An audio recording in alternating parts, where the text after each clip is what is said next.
ويسر لي أمري واحلل عقدة من لساني يفقه قولي. رضيت بالله ربا وبالإسلام دينا وبمحمد صلی اللہ تعالی علیہ وسلم نبیا ورسولا. اما بعد فاعوذ باللہ من الشیطان الرجیم. بسم اللہ الرحمن الرحیم. محمد رسول اللہ. آمنت باللہ صدق اللہ و مولانا العظیم. ان اللہ و ملائکتہ یصلون علی النبی یا ایہا الذین آمنوا صلوا علیہ وسلموا تسلیما. اللهم صل على سيدنا ومولانا محمد وعلى آل سيدنا وأصحاب سيدنا ومولانا محمد وبارك وسلم وصل عليه.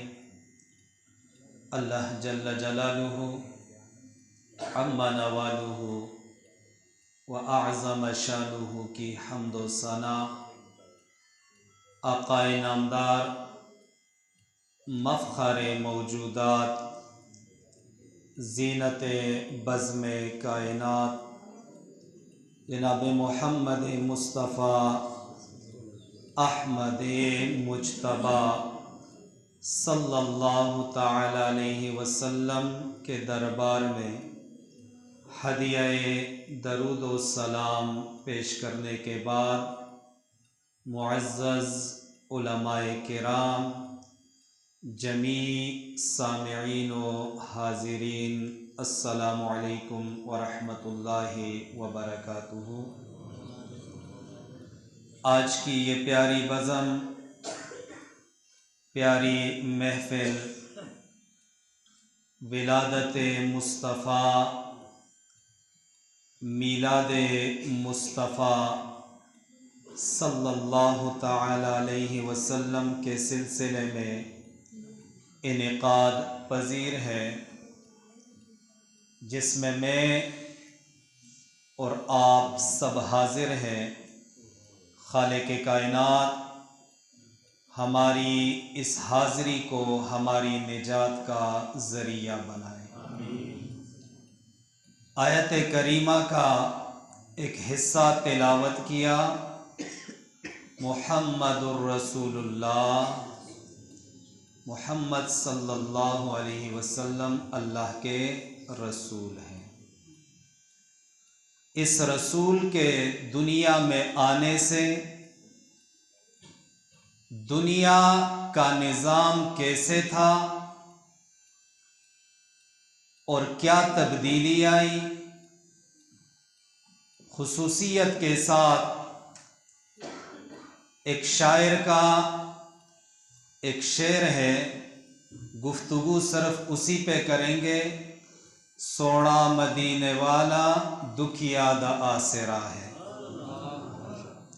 نبی علیہ السلام کی ولادت پہ جشن منانا، خوشی کا اظہار کرنا، محافل کا انعقاد کرنا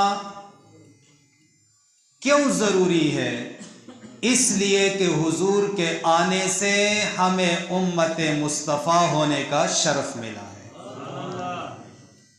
اس امتی بننے کے شرف کے لیے انبیاء کرام رب سے دعا کیا کرتے تھے، مولا ہمیں محبوب کی امت میں پیدا فرما. اور یہ اس امت کا اعجاز ہے. محبوب نے فرمایا کل قیامت کے دن جب جنتیوں کے صفیں بنے گی تو کل 120 صفیں جنتیوں کی ہوگی، جس میں 80 صفحے میری امت کی ہوگی۔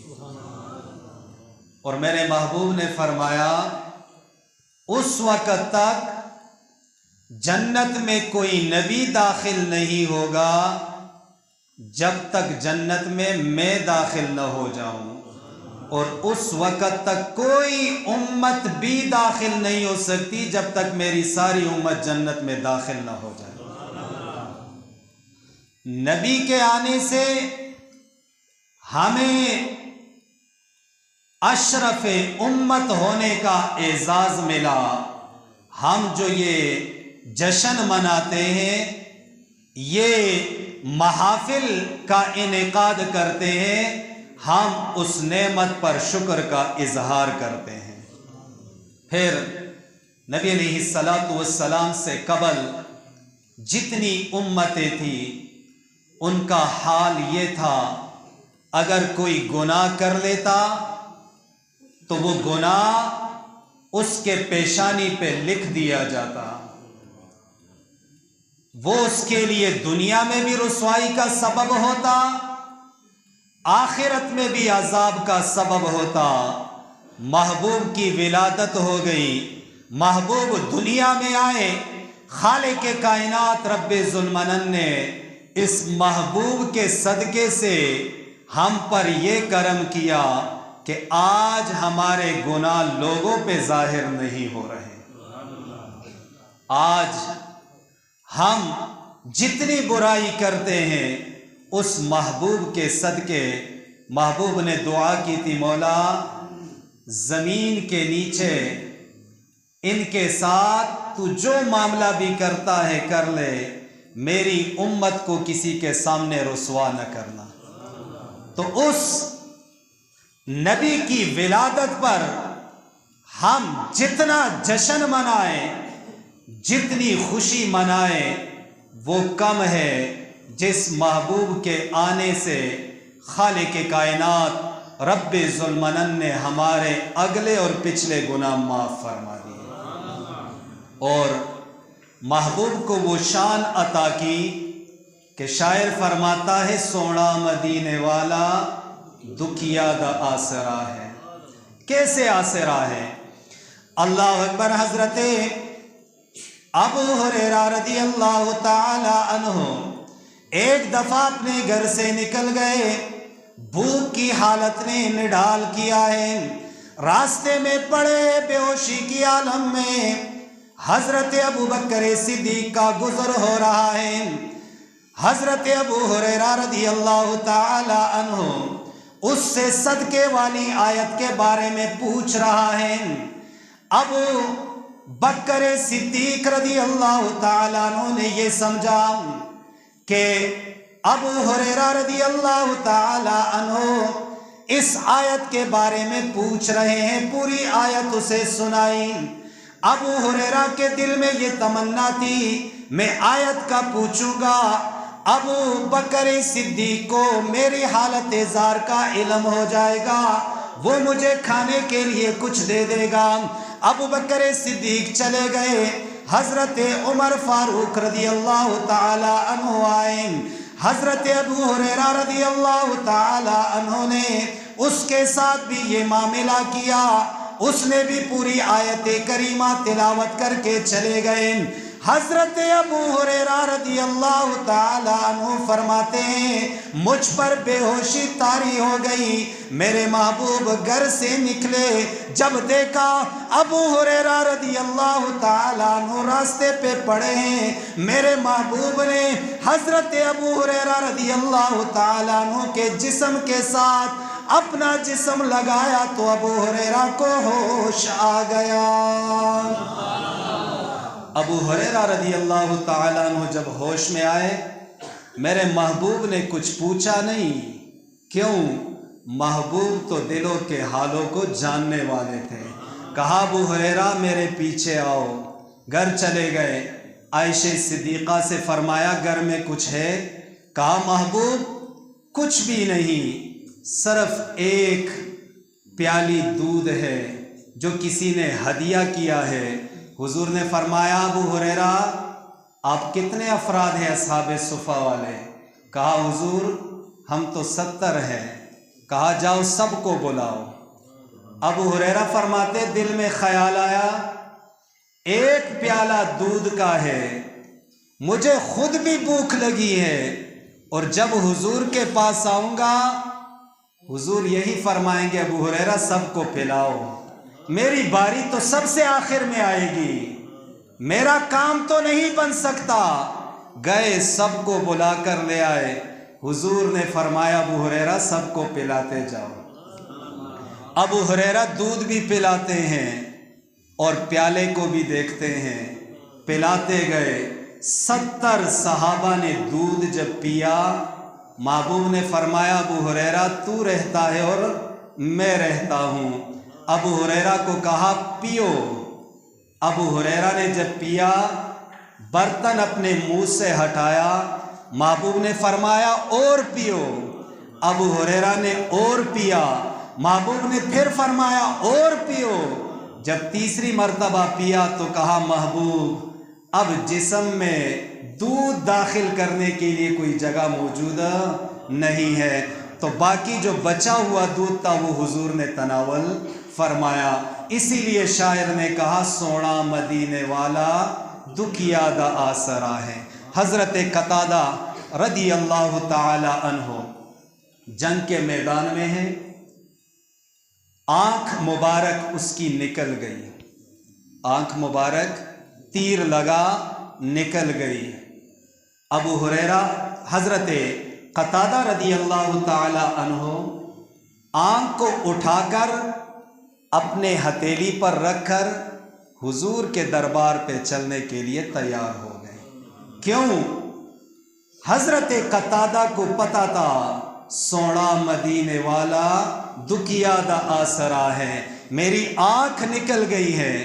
اب جدید میڈیکل کا ریسرچ ہے کہ آنکھ جب اپنی جگہ سے جدا ہو جائے تو چند منٹ یا چند سیکنڈ کے لیے اس میں جان ہوتی ہے، اس کا ٹرانسپلانٹ ہو سکتا ہے، لیکن اس کے بعد نہیں. حضرت قتادہ حضور کے دربار میں حاضر ہوئے، ہتھیلی پہ اپنی آنکھ رکھی ہوئی ہے.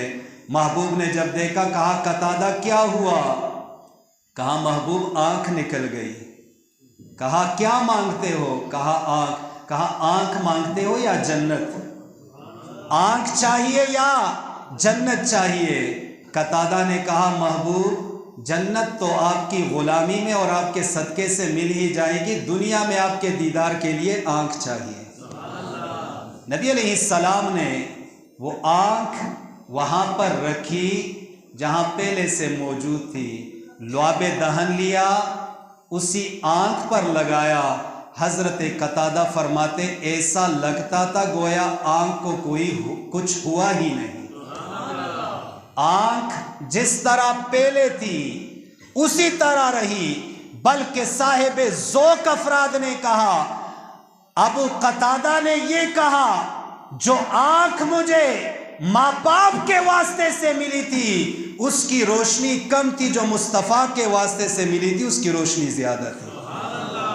جو آنکھ ماں باپ کے واسطے سے ملی تھی کہا وہ صحیح سالم بھی تھی لیکن اس کی روشنی اس طرح نہیں تھی، جو مصطفیٰ کے واسطے سے ملی اس کی روشنی سب سے زیادہ تھی. نبی علیہ السلام انسانوں کے لیے تو ہر دکھ بانٹنے والے، ہر دکھ اور درد دور کرنے والے تھے.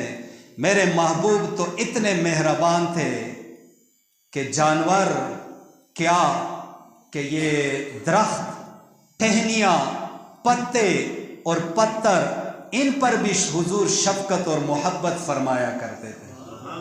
حضرت علی رضی اللہ تعالی عنہ فرماتے ہیں میں محبوب کے ساتھ مکے کی گلیوں میں جا رہا ہوں، درود و سلام کی صدا آ رہی ہے، السلام علیکہ یا رسول اللہ. اس صیغے کے ساتھ درود پڑھا جا رہا ہے لیکن درود پڑھنے والا نظر نہیں آتا. حضرت علی حضور سے پوچھتے ہیں محبوب آواز آ رہی ہے، آواز والا نظر نہیں آ رہا. محبوب نے فرمایا اے علی یہ سامنے جو پہاڑ ہے اس پہاڑ پہ یہ جو پتھر اور درخت ہے یہ مجھ پہ درود و سلام پڑھتے ہیں۔ اور مسلم شریف کی روایت ہے، میرے محبوب نے فرمایا میں اس پتھر کو آج بھی جانتا ہوں جو میرے اعلان نبوت سے قبل مجھ پر سلام پڑھا کرتا تھا، جو مجھ پر سلام پڑھا کرتا تھا۔ نبی علیہ السلام جب بھی خطبہ دیا کرتے تھے تو کھجور کی ایک خشک شاخ تھی، استون حنانہ اس کا نام ہے، آج بھی اسی کے نام پر پلر نبی علیہ السلام کے روزے کے سامنے موجود ہے۔ نبی علیہ السلام اس کے ساتھ ٹیک لگا کر خطبہ دیا کرتے تھے۔ جب ممبر بن گیا، نبی علیہ السلام ممبر پر جلوہ افروز ہوئے، صحابہ فرماتے ہیں رونے کی آواز آئی، رونا بھی ہے، سسکیاں بھی آ رہی ہے، رونے والا نظر نہیں آ رہا۔ صحابہ نے کہا، نبی علیہ السلام نے جب اس کھجور کی شاخ پر توجہ کی، اپنا ہاتھ مبارک، دست مبارک ان پہ رکھا تو رونے کی آواز بند ہو گئی، لیکن سسکیاں ابھی بھی باقی ہے۔ میرے محبوب ممبر سے اترے، اس کھجور کی شاخ کو اپنے سینے سے لگایا تو اس کی سسکیاں بھی بند ہو گئی، اس کی سسکیاں بھی بند ہو گئی۔ ہمارے وہ لجپال محبوب ہے، حضرت انس فرماتے ہیں، اے اللہ کے محبوب کیا آپ میری شفاعت کریں گے؟ حضور نے فرمایا، اے انس میں ضرور آپ کی شفاعت کروں گا۔ کہا محبوب قیامت کے دن پھر میں آپ کو ڈھونڈوں گا کہاں، یعنی ہماری ملاقات کہاں ہوگی؟ محبوب نے فرمایا ہماری ملاقات پل صراط پہ ہوگی۔ کہا محبوب اگر پل صراط پہ ملاقات نہ ہو سکی کہاں ملاقات ہوگی؟ میرے محبوب نے فرمایا پھر میزان پہ ملاقات ہوگی۔ کہا میزان پہ اگر ملاقات نہ ہوئی پھر کہاں ہوگی؟ میرے محبوب نے فرمایا پھر حوض کوثر پر ہوگی۔ اب پل صراط پر محبوب کس لیے؟ گناہگار امت پل صراط سے گزرے گی، جس نے گناہ کیے ہوئے ہوں گے، جو گناہگار ہوگا اس کا قدم پل صراط پہ ثابت قدم نہیں رہ سکے گا، وہ جہنم میں گر جائے گا۔ میرے محبوب مقام محمود جو خالق کائنات نے محبوب کو عطا کیا ہے، وہ نبی سفارش کر لیں گے، شفاعت کر لیں گے، اپنی گناہگار امت کو جہنم سے نکال کر جنت میں داخل کر لیں گے۔ اعلیٰ حضرت عظیم المرتبت امام الشاہ احمد رضا خان علیہمۃ الرحمن فرماتے ہیں، کیا ہی ذوق افزا شفاعت ہے تمہاری، واہ واہ قرض لیتی ہے گناہ پرہیزگاری، واہ واہ۔ کہتے قیامت کا دن ہوگا جب نبی علیہ السلام کے پاس گناہگار امت موجود ہوگی، جن لوگوں نے دنیا میں اچھائی کی ہوگی وہ کل قیامت کے دن نبی علیہ السلام کی شفاعت حاصل کرنے کے لیے نیکوکاروں سے عرض کریں گے، آج ہماری ایک نیکی لے لے، ہمیں ایک گناہ دے دیجئے تاکہ ہمیں حضور کے کملی میں جگہ مل جائے۔ اعلیٰ حضرت نے اسی کی طرف اشارہ کیا کہ قرض لیتی ہے گناہ پرہیزگاری، واہ واہ۔ اب میزان پہ کس لیے؟ وہاں امت کے اعمال تولے جائیں گے، جس امتی کے اعمال کم ہو جائیں گے، جو میرے محبوب کا امتی ہوگا، جو میرے محبوب کے طرز عمل پر زندگی گزارنے والا ہوگا، میرے محبوب وہاں شفاعت کر لیں گے، خالق کائنات انہیں جنت میں داخل کر لے گا۔ حوض کوثر پر کس لیے؟ میرے محبوب اس لیے حوض کوثر پر ہوں گے، 50,000 سال کا دن گزر گیا ہوگا، ہر امتی پیاسا ہو چکا ہوگا، میرے محبوب اپنے ان پیاسی امت کو سیراب کرنے کے لیے حوض کوثر کے جام بر بر کر پلائیں گے۔ نبی علیہ السلام کل قیامت کے دن اس اعجاز اور شان کے ساتھ ہوں گے، کہا نا سوڑا مدینے والا دکھیا دا آسرا ہے۔ کل قیامت کے دن ہر نبی رب کائنات سے فرمائے گا، مولا جو نیکوکار ہے وہ ہمیں دے دیجئے تاکہ ہم انہیں اپنے ساتھ جنت میں داخل کر لیں، جو گناہگار ہے وہ تمہارے بندے ہیں، اے رب تیری مرضی، چاہے تو انہیں عذاب دے، چاہے تو انہیں جنت میں داخل کر لے۔ جب محبوب کی باری آئے گی میرے محبوب فرمائے گا مولا جو نیک ہے وہ تیرے ہیں، جو نیک ہے وہ تیرے ہیں۔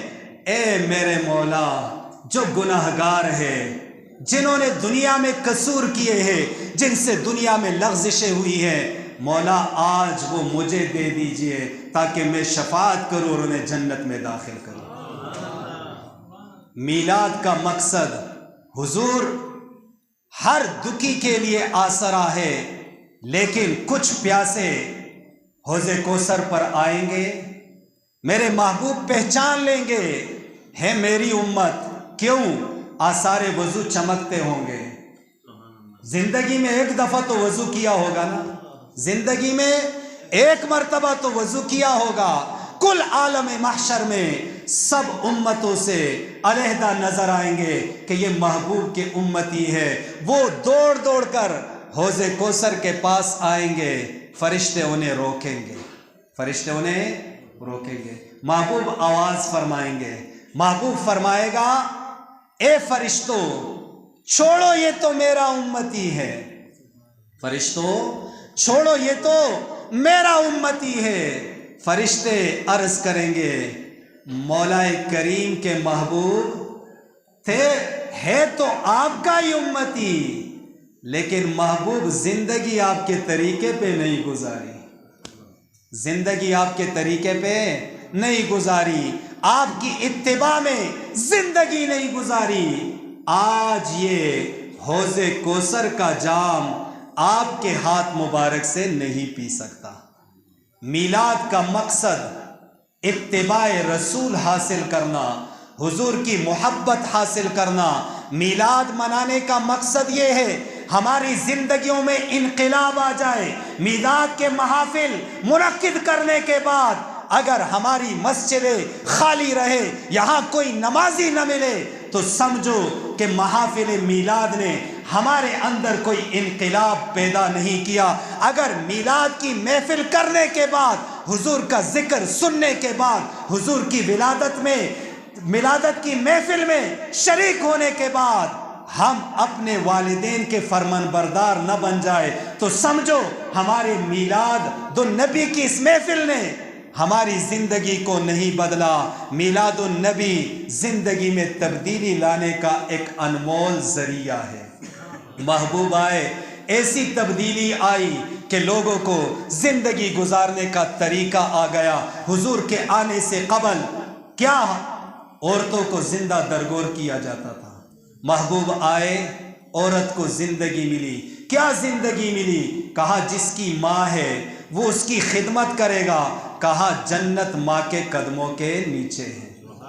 جس جنت کے لیے تو نماز پڑھ رہا ہے، جس جنت کے لیے تو روزہ رکھ رہا ہے، جس جنت کے لیے تو حج کر رہا ہے، جس جنت کے لیے تو زکوٰۃ دے رہا ہے، یہ تمام اعمال جنت میں داخلے کا ذریعہ ہے۔ لیکن میرے محبوب نے فرمایا اسی جنت کو میں نے آپ کے ماں کے قدموں تلے رکھا ہے۔ ماں کی خدمت کر لے، تمہیں جنت مل جائے گی، تمہیں رب کی رضا مل جائے گی، تمہاری نماز بھی قبول ہو جائے گی، تمہارا روزہ بھی قبول ہو جائے گا، تمہارا حج بھی قبول ہو جائے گا، تمہارا زکوٰۃ بھی قبول ہو جائے گا۔ میلاد النبی کا اصل مقصد اتباع رسول حاصل کرنا ہے، اپنی زندگیوں میں انقلاب لانا ہے۔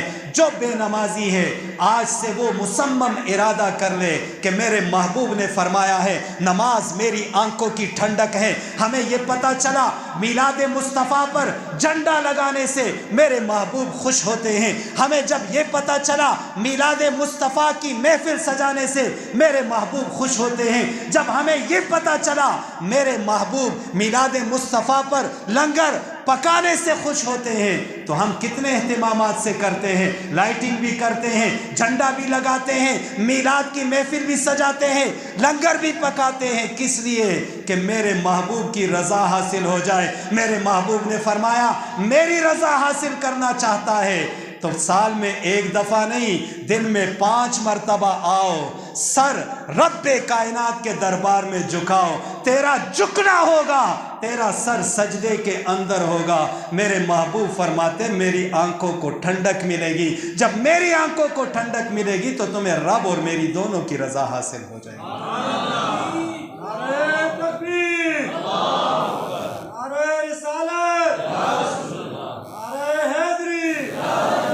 محفل کہا بڑی اچھی محفل تھی، بڑے زیادہ لوگ آئے تھے، مولوی صاحب نے اچھی تقریر کی۔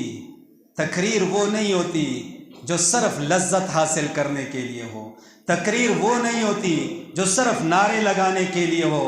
تقریر کا مقصد یہ ہوتا ہے کہ یہ جو سیاہ دل ہے نا یہ سفید ہو جائے، جس دل میں اندھیرا ہے اس میں ایمان کی روشنی آ جائے، جس دل میں والدین کے لیے محبت نہیں اس کے لیے محبت پیدا ہو جائے، جس دل میں نماز کا شوق نہیں وہ نماز کا شوق پیدا ہو جائے۔ تو آج ہم کس لیے آئے ہیں کہ محبوب خوش ہو جائے۔ وہ محبوب کیا فرماتے ہیں؟ نماز میری آنکھوں کی ٹھنڈک ہے، نماز میری آنکھوں کی ٹھنڈک ہے۔ امتی وہ جو محبوب کو خوش کر لے، اور محبوب خوش ہوتا ہے اتباع سے، اتباع رسول سے۔ خالق کائنات رب ذوالمنن اس پیاری محفل کو اپنی جناب میں قبول و منظور فرمائے۔ خالق کائنات رب ذوالمنن ہمارا آنا، یہاں بیٹھنا، سننا اور سنانا ہماری نجات کا ذریعہ بنائے۔ وآخر دعوایا